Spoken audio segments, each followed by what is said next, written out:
तो आज आप लोगों को हम पढ़ाएंगे त्रिभुज। त्रिभुज त्रिभुज में पढ़ाएंगे।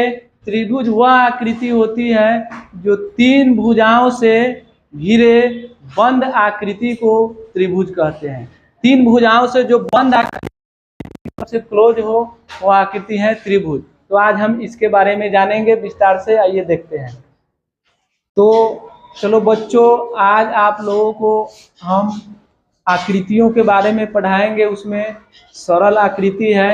आज का जो विषय है त्रिभुज। त्रिभुज हम लोग पढ़ेंगे। इसको अंग्रेजी में बोलते हैं ट्रायंगल, जिसमें तीन भुजा हो, तीन लकीर हो, वह त्रिभुज कहलाता है।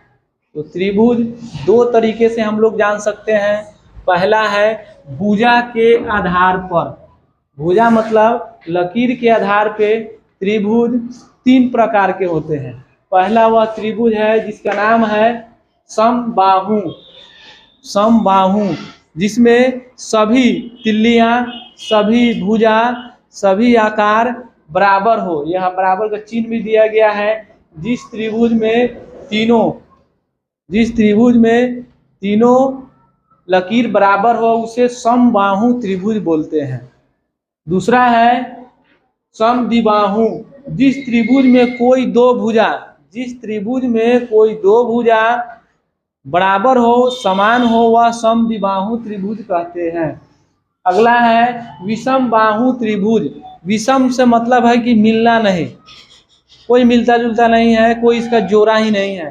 तो विषम बाहु मतलब कि कोई त्रिभुज है, इसमें कोई लकीर नहीं मिल रहा है, सब अलग अलग साइज का है, तो इसे विषम बाहु त्रिभुज कहते हैं। तो ये भुजा के आधार पे तीन प्रकार से। और आगे है कोण के आधार पे। तो कोण के आधार पे भी त्रिभुज तीन प्रकार के होते हैं। पहला है न्यून कोण त्रिभुज, दूसरा है समकोण, तीसरा है अधिक कोण त्रिभुज। न्यून कोण का मतलब है कि जिस त्रिभुज में तीनों कोण 90 डिग्री से कम का हो वह कोण है न्यून कोण। न्यून कोण वह कोण है जिसमें तीनों कोण 90 डिग्री का हो, वो न्यून कोण त्रिभुज हो गया। ऐसे भी हम लोग जानते हैं कि न्यून कोण मतलब 90 डिग्री से कम का कोण, एक 0 डिग्री से ऊपर।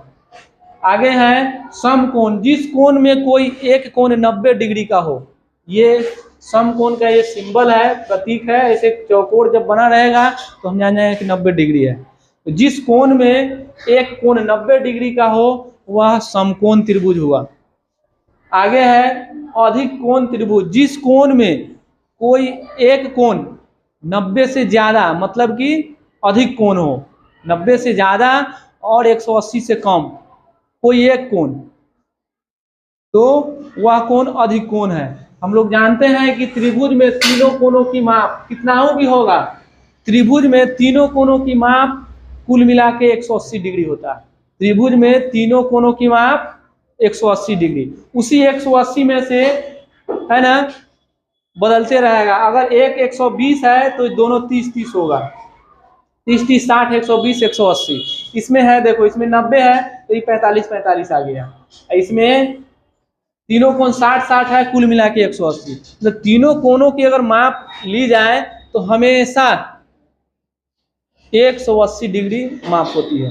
तो इस प्रकार हम लोगों ने समझा कि त्रिभुज तीन प्रकार के होते हैं, भुजा के आधार पे और कोण के आधार पे। तो आज आप लोग सही से समझ गए होंगे। इसको अच्छे से आप उतार लीजिएगा और याद कर लीजिएगा। बहुत बहुत धन्यवाद।